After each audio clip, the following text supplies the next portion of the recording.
DDR1. DDR1 was the first generation of double data rate memory, and it marked as a major turning point in how computers handled data and performance. Anytime you open a program, load a file, or perform any task, the data needed for that task is placed into DDR1 memory, so the CPU can access it quickly because the data is already in the memory. DDR1 is volatile memory. All stored data is lost immediately when the computer is powered off.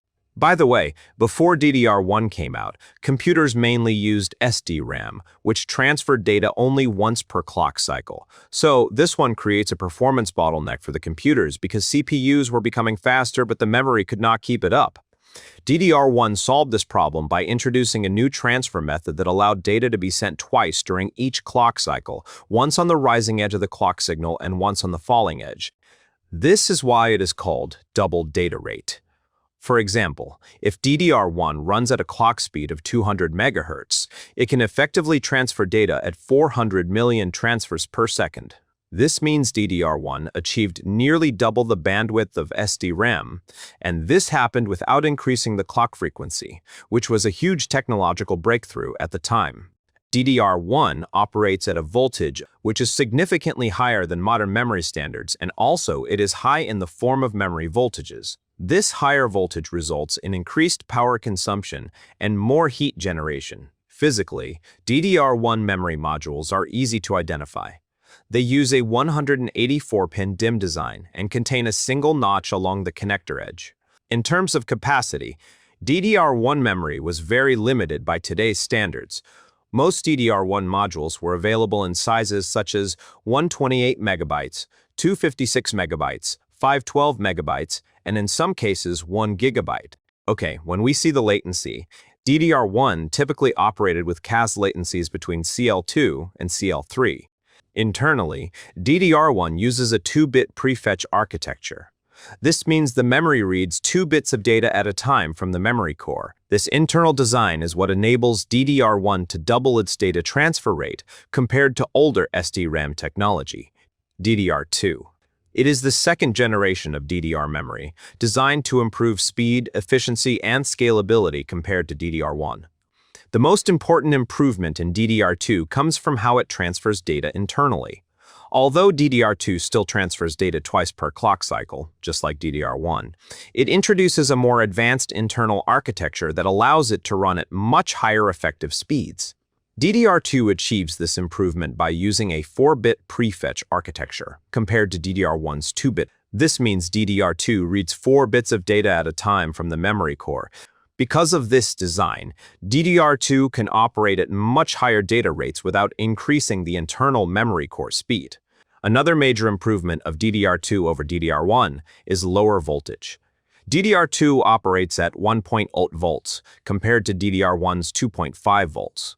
This reduction in voltage leads to lower power consumption, less heat generation, and improved system stability. Physically, DDR2 uses a 240-pin DIMM design, compared to DDR1's 184 pins. The notch on DDR2 modules is located in a different position compared to the others, making it physically impossible to install DDR2 into a DDR1 slot or vice versa. In terms of capacity, DDR2 offered much greater scalability than DDR1. Common DDR2 module sizes included 512 MB, 1 GB, 2 GB, and in some cases 4 GB.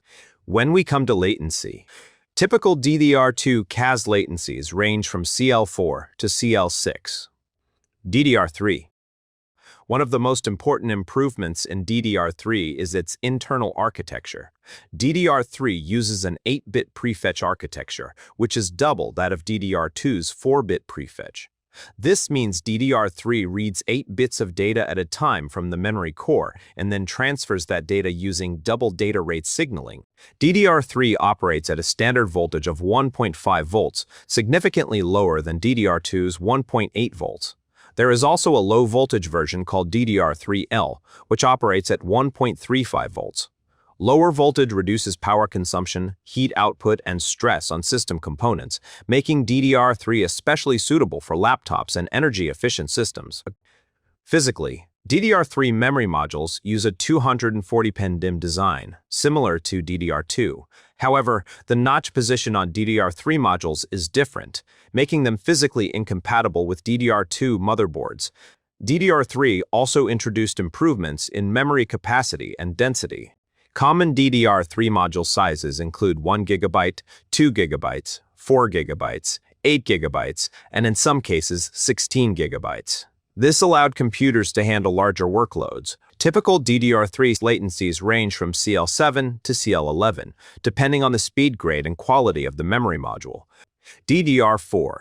It is the fourth generation of DDR memory, designed to deliver higher bandwidth, improved power efficiency, greater reliability, and better scalability than DDR3. DDR4 continues to use an 8-bit prefetch architecture, similar to DDR3, but introduces major improvements in memory organization, bank structure, and command handling. DDR4 increases the number of internal memory banks, allowing the memory controller to access multiple memory locations more efficiently and reduce access conflicts. DDR4 operates at a standard voltage of 1.2 volts, which is significantly lower than DDR3's 1.5 volts. Physically, DDR4 memory modules use a 288-pin DIMM design, an increase from DDR3's 240 pins. The notch position on DDR4 modules is different from all previous generations, making DDR4 physically incompatible with DDR3 or earlier memory slots. Common DDR4 module sizes include 4 GB, 8 GB, 16 GB, 32 GB, and even 64 GB in server and workstation environments. Typical DDR4 CAS latencies range from CL14 to CL22, depending on memory speed and quality. DDR5. It is the fifth generation of DDR memory. One of the most fundamental changes in DDR5 is its internal architecture, while DDR4 uses a single 64-bit memory channel per DIMM. DDR5 splits each memory module into two independent 32-bit subchannels. This design allows the memory controller to access data more efficiently. DDR5 also increases the prefetch length to 16 bits, compared to DDR4's 8-bit prefetch. Power efficiency is another major improvement in DDR5. DDR5 operates at a base voltage of 1.1 volts, which is lower than DDR4's 1.2 volts. Physically, DDR5 memory modules use a 288-pin DIMM design, the same pin count as DDR4. However, the notch position is different, making DDR5 physically incompatible with DDR4 slots. DDR5 significantly improves memory capacity and density. Common DDR5 module sizes include 8 GB, 16 GB, 32 GB, 64 GB, and even 128 GB in enterprise environment.